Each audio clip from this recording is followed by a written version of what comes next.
जय हिंद जय भारत। कैसे हैं आप लोग? मैं आशा करता हूं आप सब खुश होंगे, मस्त होंगे, स्वस्थ होंगे और एक बार फिर आपके सामने उपस्थित हुए हैं। और क्लास 10th में आज हम दूसरा वीडियो लेकर आए हैं और चैप्टर आपका स्टार्ट हम किए थे अम्ल क्षार तथा लवण।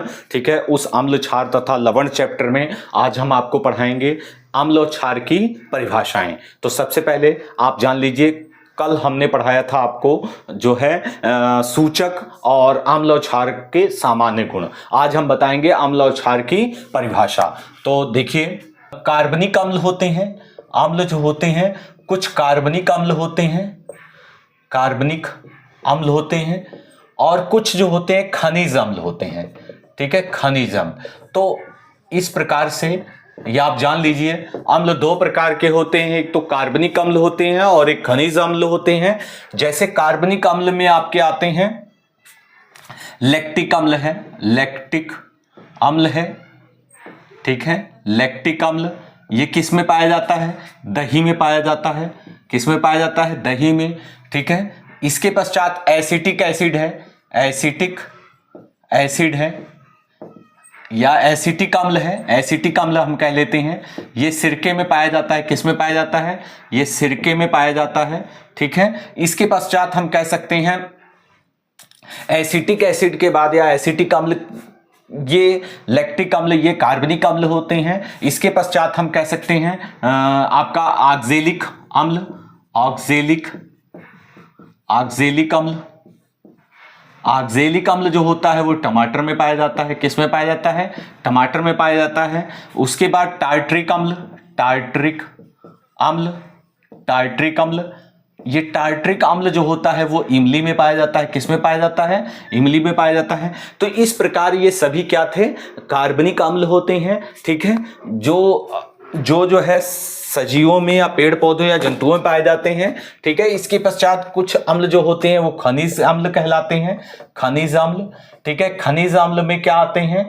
खनिज अम्ल में आते हैं आपके जैसे HCl है, हाइड्रोक्लोरिक एसिड है। ठीक है, आपका HNO3 है, ये भी आपका नाइट्रिक एसिड है, नाइट्रिक अम्ल है। इसके पश्चात H2SO4 है। ठीक है, तो ये जो है आपके खनिज अम्ल कहलाते हैं। क्या कहलाते हैं? खनिज अम्ल कहलाते हैं। तो अम्ल दो प्रकार के होते हैं, एक तो कार्बनिक अम्ल होते हैं और एक आपके खनिज अम्ल होते हैं। ठीक है, ये साधारण सा नॉलेज था जो हमने अम्लों के बारे में बताया। इसके पश्चात और एक बात आप जान लीजिए, अम्ल भी दो प्रकार के होते हैं। ठीक है, एक तो होते हैं प्रबल होते हैं और दूसरे दुर्बल। ठीक है, दो कैटेगरियां होती हैं, प्रबल और दुर्बल। तो दोनों का मतलब समझ लीजिए, दुर्बल का मतलब क्या है और प्रबल का मतलब क्या है। ठीक है, जैसे वे सभी अम्ल, ठीक है, जो पूर्णतः अपने आयनों में वियोजित हो जाते हैं। ठीक है, जलीय विलयन में पूर्णतः वियोजित हो जाते हैं, वे प्रबल अम्ल कहलाते हैं। और दुर्बल अम्ल वे होते हैं जो पूर्णतः जलीय विलयन में अपने आयनों में वियोजित नहीं होते हैं, कम मात्रा में होते हैं, उनको हम दुर्बल अम्ल कहते हैं। तो दुर्बल अम्ल, प्रबल अम्ल में हम बता दें कौन कौन से अम्ल होते हैं। HCl है, HNO3 है, HNO3 है। ठीक है, H2SO4 है, H2SO4 है। ये आपके प्रबल अम्ल हैं। ये क्या हैं? ये प्रबल अम्ल होते हैं। ठीक है, दुर्बल अम्ल में आपके आएंगे, दुर्बल अम्ल में आता है CH3COOH, CH3COOH, एसिटिक एसिड। इसके पश्चात आता है HCN, ये भी दुर्बल अम्ल में आते हैं। ठीक है, तो ये दुर्बल अम्ल होते हैं, तो इनको आप दुर्बल अम्ल कह सकते हैं। तो इस प्रकार से अम्ल जो होते हैं दो प्रकार के होते हैं, प्रबल और दुर्बल। दुर्बल अम्ल वे अम्ल होते हैं जो पूर्णतः अपने आयनों में वियोजित नहीं होते हैं जलीय विलयन में, और प्रबल अम्ल वे अम्ल होते हैं जो जलीय विलयन में पूर्णतः अपने आयनों में वियोजित हो जाते हैं। ठीक है, इसी प्रकार से क्षार भी दो प्रकार के होते हैं, एक प्रबल क्षार होते हैं और दुर्बल क्षार होते हैं, उसको भी हम बताएंगे। चलिए अब हम स्टार्ट करते हैं, अम्ल और क्षार की परिभाषा आपको बताते हैं। ठीक है, तो अम्ल और क्षार किसे कहते हैं? तो सबसे पहले हम बताएंगे किसके अनुसार? सबसे पहले हम बताएंगे आर्हीनियस के अनुसार। आर्हीनियस के अनुसार देखिए, आर्हीनियस के अनुसार हम बताएंगे अम्ल क्षार की परिभाषा। तो सबसे पहले हेडिंग डालते हैं अम्ल। ठीक है, तो देखिए आर्हीनियस के अनुसार अम्ल किसे कहते हैं। ठीक है। तो आर्हीनियस ने वैद्युत वियोजन सिद्धांत दिया था और उस वैद्युत वियोजन सिद्धांत के आधार पर उन्होंने अम्ल और क्षार को परिभाषित किया। उन्होंने बताया अम्ल वे पदार्थ होते हैं जो जलीय विलयन में H+ आयन या हाइड्रोजन आयन देते हैं। ठीक है, चलिए हम लिखते हैं वे पदार्थ जो जलीय विलयन में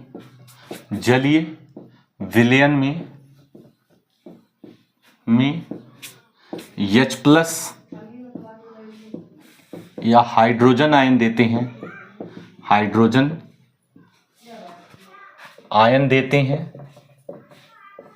आयन देते हैं, उन्हें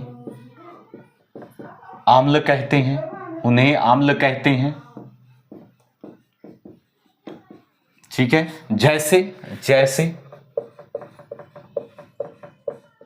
जैसे HCl, HNO3, H2SO4, ठीक है, CH3, COOH, ये अम्ल हैं आदि।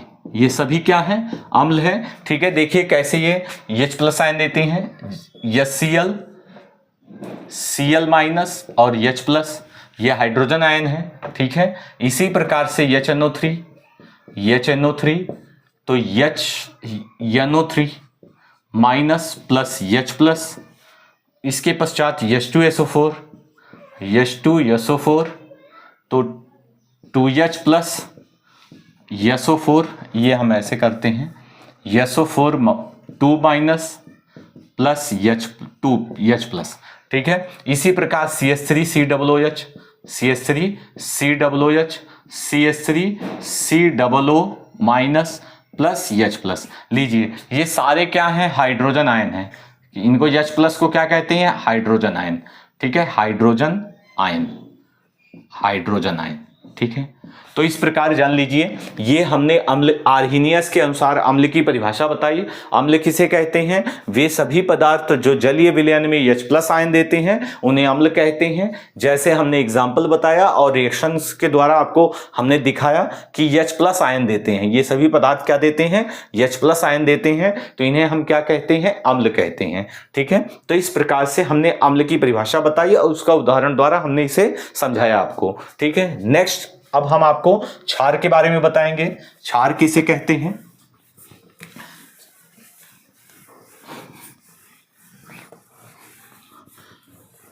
क्षार देखिए, क्षार किसे कहते हैं? वे सभी पदार्थ जो जलीय विलयन में OH- आयन या हाइड्रोक्साइड आयन देते हैं उन्हें क्षार कहते हैं।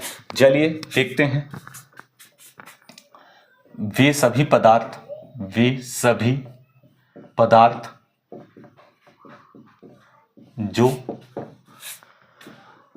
जो जलीय विलयन में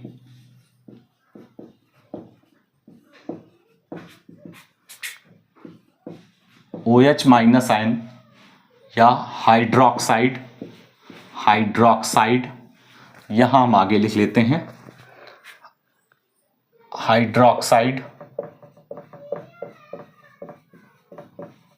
हाइड्रोक्साइड आयन देते हैं,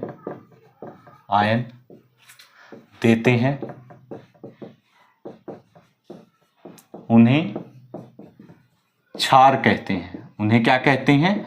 क्षार कहते हैं। ठीक है, तो इस प्रकार से वे सभी पदार्थ जलीय विलयन में OH- आयन या हाइड्रोक्साइड आयन देते हैं उन्हें क्षार कहते हैं। अब हम एग्जाम्पल बताएंगे, जैसे NaOH, KOH, NH4OH। ठीक है, तो ये इस प्रकार से ये आपके क्षार होते हैं। ठीक है, एग्जाम्पल हम दिखाएंगे, NaOH, Na+ OH- KOH, K+ OH-,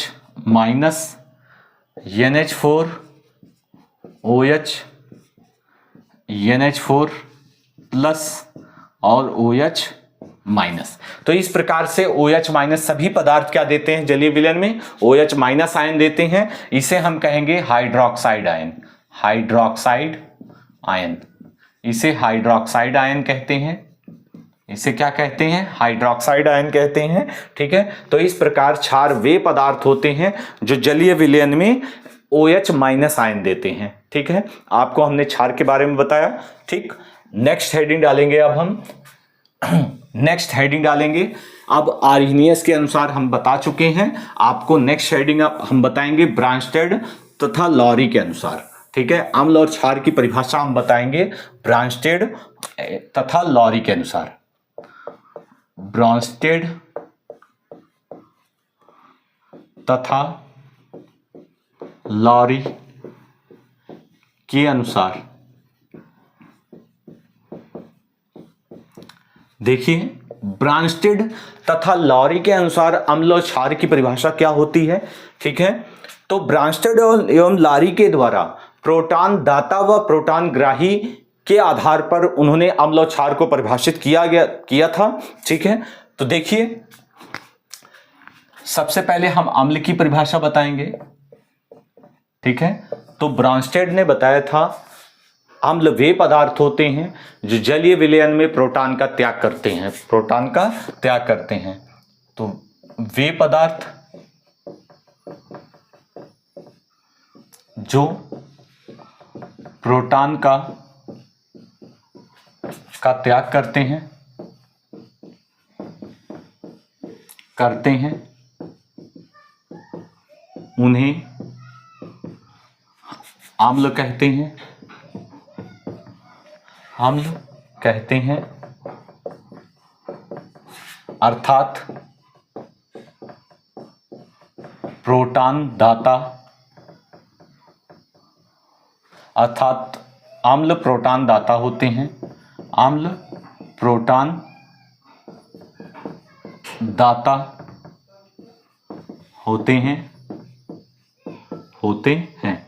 तो इस प्रकार ब्रांस्टेड के अनुसार जो है प्रोटॉन क्या करते हैं, अम्ल क्या करते हैं, प्रोटॉन का त्याग करते हैं और ये दाता होते हैं। प्रोटॉन क्या होते हैं, दाता होते हैं। तो इस प्रकार से हम एग्जाम्पल बताएंगे। ठीक है, HCl, H2O, ठीक है, और यहां बनाएगा हाइड्रोनियम आयन। ठीक है, हाइड्रोनियम आयन Cl माइनस। देखिए, यह Cl है, यह अम्ल है और इसमें दो प्रकार के आयन बनते हैं, H प्लस Cl। ये प्रोटॉन है और ये क्या करता है, अपने प्रोटॉन का त्याग कर देता है। इस प्रकार ये प्रोटॉन दाता है। और यहां कौन सा आयन बनता है, हाइड्रोनियम आयन, हाइड्रोनियम आयन बनता है, हाइड्रोनियम आयन बनता है। ठीक है, आयन। तो इस प्रकार अम्ल वे पदार्थ होते हैं जो प्रोटॉन का त्याग कर देते हैं। तो प्रोटॉन का जो त्याग करते हैं वो अम्ल कहलाते हैं। ठीक है, इसके पश्चात नेक्स्ट क्षार की परिभाषा हम बताएंगे। क्षार किसे कहते हैं, वे पदार्थ जो प्रोटॉन ग्रहण करते हैं, प्रोटॉन ग्रहण करते हैं, उन्हें क्षार कहते हैं।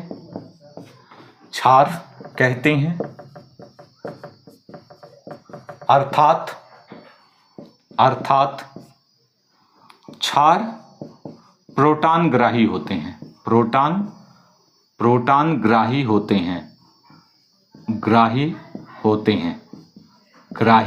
हैं। तो इस प्रकार क्षार क्या होते हैं, प्रोटॉन ग्राही होते हैं।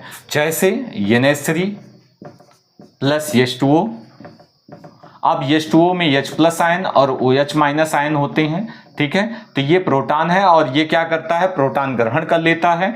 तो ये प्रोटॉन ग्राही है, अर्थात ये क्षार कहलाता है। क्या कहलाता है, ये क्षार कहलाता है और ये क्या कहलाता है, अम्ल। ठीक है, तो इस प्रकार से यहां बनेगा NH4 plus ion, NH4 plus ion बनेगा, NH4 प्लस और OH माइनस। तो इस प्रकार ये ब्रांस्टेड तथा लॉरी के अनुसार अम्ल और क्षार की परिभाषा हमने बताई। तो आप मेहनत करते रहिए। देखिए इतनी गर्मी में हम आपको लगातार पढ़ा रहे हैं, अगर हम पंखा चला लें तो आपको ढंग से हम पढ़ा नहीं सकते हैं, ठीक है। इसलिए गर्मी में आपको हम रूम में पढ़ा रहे हैं। तो इस प्रकार आप जान लीजिए अभी आपकी कई हार बाकी है और कई जीत बाकी है, अभी तो जिंदगी का पूरा सार बाकी है, ठीक है। अभी तो हम चले हैं नई मंजिल के लिए, ठीक है, अभी तो हम चले हैं नई मंजिल के लिए। यह तो सिर्फ एक पन्ना है, अभी तो आपकी पूरी किताब बाकी है। तो बहुत मेहनत करने की आवश्यकता है और मेहनत करेंगे तो निश्चित रूप से आप आगे बढ़ेंगे, ठीक है। अच्छा रिजल्ट लाने के लिए मेहनत की आवश्यकता होती है और केवल बातों से नहीं, रातों से लड़ना पड़ता है, रातों से लड़ना पड़ता है। तो जब हम रातों से लड़ेंगे तभी हमारा रिजल्ट जो है बेहतर आएगा। तो जो बच्चे रातों को कोशिशों में गवा देंगे वही अपने सपनों को चिंगारी और हवा देते हैं और वही लंबी छलांग लगाते हैं। तो ये बात आप ध्यान रखिए और मेहनत करते रहिए। निश्चित रूप से आप बोर्ड एग्जाम में बहुत अच्छी सफलता प्राप्त करेंगे और बहुत आगे जाएंगे। चलिए नेक्स्ट हम ट्रांसलेट लारी के अनुसार आपको परिभाषा हमने बताई, अब हम बताएंगे आपको जो है लुईस के अनुसार अम्ल और क्षार की परिभाषा। चलिए लुईस के अनुसार अम्ल और क्षार की परिभाषा हम बताएंगे।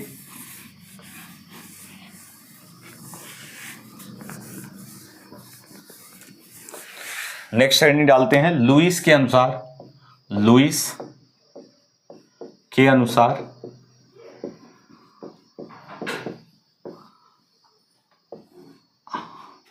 अम्ल की परिभाषा।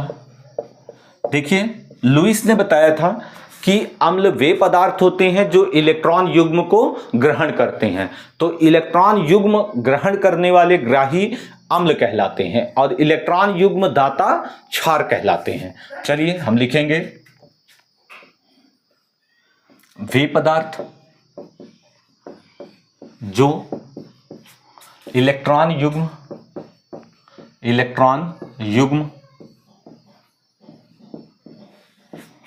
ग्राही होते हैं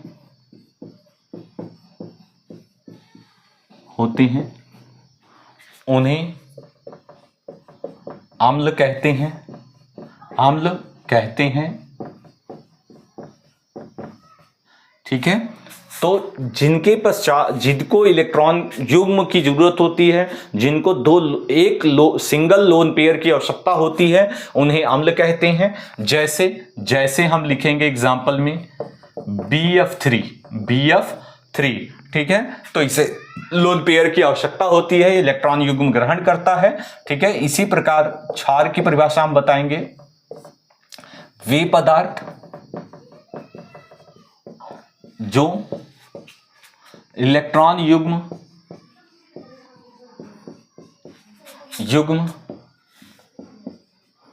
त्याग देते हैं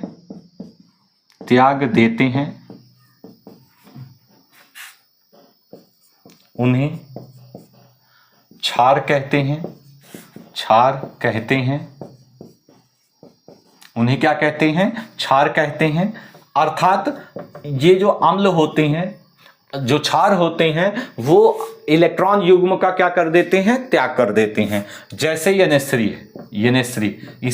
इसके पास लोन पेयर जो होता है पाया जाता है और ये क्या करता है? लोन पेयर को क्या करता है? त्याग कर देता है, ठीक है। तो इस प्रकार से ये जो है ये आपका क्या है? क्षार है। तो हमने आपको लुईस के अनुसार अम्ल और क्षार की परिभाषा बताई और एग्जाम्पल बताया। तो निश्चित रूप से बोर्ड एग्जाम की दृष्टि से यह टॉपिक बहुत ही इंपॉर्टेंट है और ये लगातार ये हर वर्ष पूछा ही जाता है। तो आपको मेहनत करके इनको तैयार कर लेना है, ठीक है। चलिए फिर नेक्स्ट वीडियो में मिलते हैं आपसे।